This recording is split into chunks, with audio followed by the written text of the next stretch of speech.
Hi, I'm Phil Spencer. At least that's what people tell me. I'd like you to imagine two questions, both about how game engines work. 8th generation consoles can't handle Unreal Engine 5. Or, do we know for a fact that PS4 can't run UE5? Which one do you think is more popular? I came across that a few years ago back on an IGN video. Look, I'm a curious dude. I ask questions. This is a real comment I got in reply to my question. You tell me, is this trolling? Yo, wanna be clear, asking this with no salt, I'm an indie dev using Unreal Engine. See, current generation console games using Unreal Engine 5 have already released, leaving me curious why people think a game engine affects its consoles releasing games in UE5. That's a question, and this is YouTube. People don't answer questions, so I asked and forgot until 4 days later. The only game that uses Unreal Engine 5 right now is Fortnite, and guess who made Fortnite? I'm sure some of you are asking, okay, what's a game engine? Great question, glad you asked. Here's my reply. Hi, thanks again. Simply put, that didn't answer the question.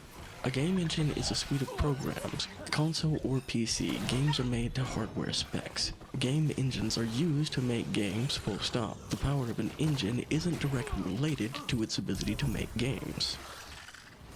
Hi again. I've been called Phil Spencer twice in 2 different comment sections, months apart. So fine, I'm a troll, and that is not the point of this video. Gamers aren't being equipped with usable information. I realize the loudest voices distort the conversation. Review copies, dev interviews, and the way they talk, naturally, viewers repeat and defend what they hear. Today I want to take a look at some of those comments, because it makes sense that non-gamers don't understand. Hi. Thanks if you're watching. Gamer, casual, or passerby, everyone is welcome here. IGN released Where Are the UE5 games? That was 2023. Unreal Engine 5 had been out a year. Games take 3 to 6 years to make. I'm making this video because a film buff knows what cameras do.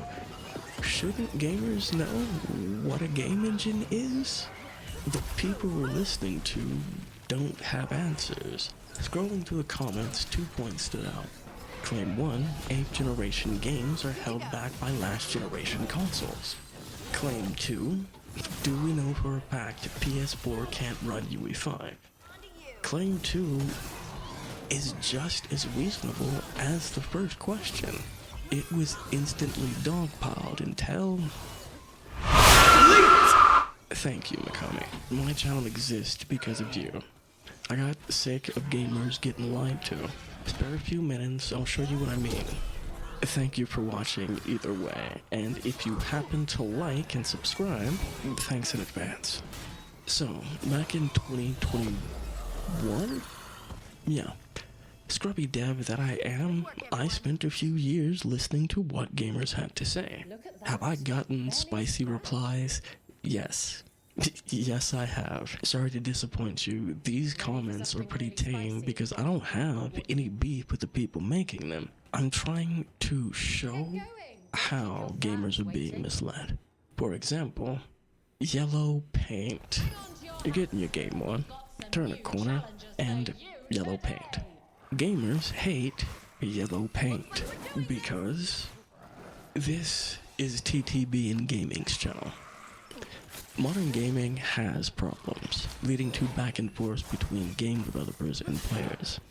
That's why TTB released a video on yellow paint. His position is simple. It would be great if we stopped fighting over yellow paint. TTB is right, and as we work through the video, I'll explain why.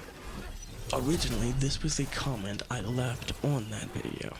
Yo, this won't stop anyone. I can at least explain what's happening. I'm gonna keep this short. Yellow paint or other visual cues. Games use heat maps, basically color-coded maps showing player pain points. They help developers find confusing spots. Since maps are getting futterly realistic and you don't want players climbing every rock or ladder, developers use visual cues like yellow paint, bright lights, or distinct shapes to guide players. They also use what's called a dot product and line traces. Many games use line trace. Imagine laser eyes. Wherever your character looks, that's what the laser hits. The line trace detects when you're looking at something you can interact with, and when the trace hits something like a door or button, the game highlights it, or puts a prompt on screen. That's done using a mathematical calculation called a dot product. You don't have to worry about the details. All you need to know is it helps games figure out if you're facing an object. These two systems are used in lots of games. To a degree, you could say almost every game. Even if you don't see yellow paint, there's almost always a laser line trace highlighting interactive objects. This was the first reply I got to that comment. Assassin's Creed actually lets people climb everywhere since Origins, and I hate it. I loved more when there were distinct platforming spots and you had to find a way instead of holding forward to climb everything. Applies to most games with a grappling hook. Yellow paint isn't even new. Tomb Raider 3 had a literal bucket of yellow paint to telegraph in London. Here's my reply. That's completely and totally that person's opinion. I'm saying that because GameTube claims developers dismiss player opinions with technical explanations. No, is not the word I want to use, but no will do. Here's my actual reply. I haven't liked Assassin's Creed parkour since they made building so short. I used to love putting on some music and running the rooftops. But you are absolutely right. None of this is new. Yellow paint is an efficient way to guide players without completely restricting your freedom. As you said, Assassin's Creed allowing climbing everywhere can hurt the experience. It can also cost more developer time, requiring a massive amount of extra work to ensure every surface is climbable without creating bugs or exploits. So unless climbing is a core mechanic, a lot of developers opt for signposting, streamlining development by creating a curated experience. I am such a troll who agreed completely with everything they said. I showed you a fair list of why gamers hate yellow paint. Here's the thing, I hate, and yes, that is the right word, I hate how influencers and outlets talk about developers and video games. As a gamer, if something came up, I just said I don't know, because I literally didn't know. But I do now, and that's the developer's dilemma. Please notice I'm not trying to change this person's mind, but this is what happens when gamers don't have the whole story. Here's the second reply I got. Origins is the game that made me go back to Assassin's Creed franchise, and I 100%ed it with DLC, which is something I never do in open world games, but boy did they ruin the platforming. And it was deliberate too. Alexander historically had narrow streets like OG series rooftops and markets, but for some bizarre reason, developers decided to widen it to make it harder to get from one building to another. It's a game succeeding despite numerous bad decisions by developers, like cutting down main, story, and roam parts, and minimizing girl gameplay because cooties. Ubisoft never fails to do damage even in their best games. My favorite is still Revelations, by the way, and it had distinct places that were climbable and ones that were not. They absolutely went out of their way to make platforming worse later. But I'm cutting in mid-comment because this person clearly loves Assassin's Creed. Their gaming king is talking about Assassin's Creed. That's great. I honestly love this comment. It's also why this sucks. The first part of the comment is totally an opinion. No problem at all. However, those two questions have answers, as you'll see in the second part. But I think one of the reasons they do this climb everything or give player a grappling hook is to avoid having to hand check every part. So it's traversable in and out from and doesn't soft lock the player. If you can climb everything, there's no less ways players would get themselves stuck. And with Tomb Raider, it was a huge part of playtesting. So here come open world games with grappling hooks, so testing can focus on ironing out bugs instead of spending time patching every hill and crag players will climb to get stuck there. This went from gamers talking video games to a conversation about game development. That's awesome. Like I said, I started my channel to listen to gamers, except what do I do now? Am I supposed to lie to this person? GameTube already said developers are condescending. I want to talk about game development, gameplay, and gaming. So do most online gamers. That's why we're online. That's the dilemma. Here's what happens when I try to explain. Think of it like building a bridge. Instead of checking every single brick, now you're checking the strength of the cables, the stability of the towers, and the condition of the road itself. It's different work, still effort, time, and money. Because with a grapple, you could technically leave the map. Or, I'm sure you've seen someone use bunny hops to crank up their speed. That's a physics quirk baked into how engines handle movement. Now imagine using your grappling hook, but pieces of the level geometry are overlapping. Your hook technically hits multiple pieces, so the engine freaks out and flings you into space. A real and very common physics quirk that can be tripped in dozens of different ways. We need to put this in context. Outlet or influencer doesn't matter. They tell us they're not developers. They say they don't understand game development. I want to be clear, that's fine. Except large channels are the ones starting these conversations. Like it or not, the discourse is getting pretty technical. Why do developers use yellow paint? Can I ask, have I been condescending, dismissive, or trolling? Have I made this developer versus gamer? Developers can be dismissive. However, by and large, they agree with us. I didn't force that conversation. I didn't actually with that person. I agreed. Then the conversation naturally segued into game development, and that was also the end of the conversation. The next one is about stop killing games. Covered in full in my video, Gamers Are Wrong. Here's why. Short version, gaming has a preservation problem. All games can be lost, destroyed, or shut down. Stop Killing Games is a movement started to keep games alive after publisher support ends. Months back, I left a comment on Josh Stripe Hayes' Stop Killing Games initiative video. In most cases, more than one thing can be true. Yes, Stop Killing Games has a point. Is it possible that many developers also have a point? Is it possible gaming discourse oversimplifies complex or technical topics, and that our oversimplifications are distorting the conversation? Agreeing with anything I've asked doesn't make anyone wrong, nor does it undermine the efforts of Stop Killing Games. All it means is there's more to the conversation that we should be discussing. If that's true, how does ignoring the larger conversation help gaming or improve gaming discourse? Again, this is YouTube, and I asked the question. 4 months later, I got, only someone eager to kiss Thor's feet would put up a both sides type deflection here. Clearly, he's talking nonsense, since no one with any sense actually agreed with him.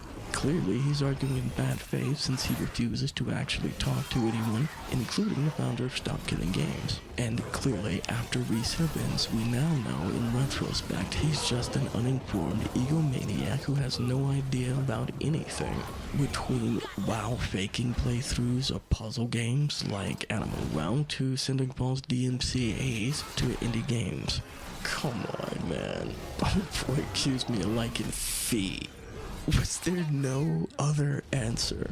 Sure, I can appreciate a good pair of grippers, but Thor, really? Thor. Great hair, but Thor's a dude, not really my type. On topic, who is this no one with any sense they're talking about? The commenter is basing claims on what they heard from people they trust and respect. Here's my reply. Hi, thanks for the comment. I've actually been using Unreal Engine going on 6 years. I'm currently studying rollback netcode, GitHub repositories, and dedicated servers with AWS. The server course is run by a full-stack developer, so 3D modeling, back and front-end work, you name it, the dude can do it. I also contacted and watched videos from several other developers, so no, my position has nothing to do with Thor. Like I said, this is a conversation we should be having. How often do the game tubers we listen to offer solutions? Maybe you've noticed, none of these comments addressed the conversation or offered any kind of solution. This is the course I mentioned, dedicated servers with AWS and GameLift. It walks you through setting up an Unreal Engine 5 multiplayer game using AWS and GameLift. It's specifically useful in demystifying stop killing games demands. I don't know how servers work. Neither do most people supporting stop killing games. That's why I'm taking a course. We don't need to be developers to talk about games. You name it, we can get answers firsthand. Those comments are from people who believe streamers, YouTubers, and other gamers, repeating what they hear across social media. Somebody like me rocks up contradicting what you believe from someone you trust or respect, maybe even like in a parasocial sense. You naturally want to defend what you know. Can't blame you for that. Game tubers twist the reasons because they don't like answers. That is not in gamers' best interest. That's spin at the least and a lie at worst. On screen is a video about Vampire Hunter D. No worries, you don't need to know a thing about the anime. See, Marvelous Videos put this out supposedly on the character Lamika Lee from Vampire Hunter D. These are not the same people. Now, if I said Marvelous Videos has no idea what they're talking about, am I wrong? Sure, better ways I could put it, but am I wrong? Last comment. As a consumer, I wouldn't say this is a gamer versus developer situation. If anything, it's a consumer versus company situation, where I'm biased as a consumer. The consumers are fighting for their consumer rights to be recognized and enforced by the government. To me, if the developers see me as opposing them, then that means they have voluntarily taken the side of bigger companies who trample my consumer rights. Look, man. There is no nice way to say it. That is the single most entitled comment I have ever read. That's what GameTube turned video games into. Marvelous Videos clearly doesn't know anything about anime. That's fine. But what's the difference between Marvelous Videos and gaming discourse? Agreed, nicer ways to say it, I'm an asshole. But would you care at all if we weren't talking about video games? We're discussing games. We're making claims. Some are opinion, others are just right. We'll also miss the mark for dozens of reasons. What matters, where are we getting our information? Look back on the comments. One was on game engines, another was on yellow paint. Opinions are fine until they become the answer for every question. Yeah, games are immersive. Yes, I laugh at the quirky placement of yellow paint. Like, who climbed this mountain stopping to paint yellow markers? Like, how many people died screwing this handhold in? If I can see it on screen and it gives me information within the games, health bar, unblockable red flashes, it's all something developers use to give me additional information. For me, the game and controller are part of my immersion. The third person on screen, that's my Guyver Iron Man armor. I'm the pilot in my nice comfy chair. That said, dear developers, y'all could be more creative with your yellow paint. If nothing else, let players toggle it on or off. Seems like a solid compromise. I want to be clear. Most of our issues with games are totally valid. But we're getting it from unreliable narrators. people who only have incomplete information, and stop killing games is as technical as it gets. Josh Stripe Hayes made a video seen by over 150,000 people. I mentioned Thor earlier. He's a developer who tried explaining the problem with stop killing games, from commenters to content creators. We're repeating like 10th hand information. In another video, I said, if console wars need enemies, and every developer is a villain. I'm your huckleberry. I'm not here to downplay gamer concerns. I'm a gamer. I agree with you.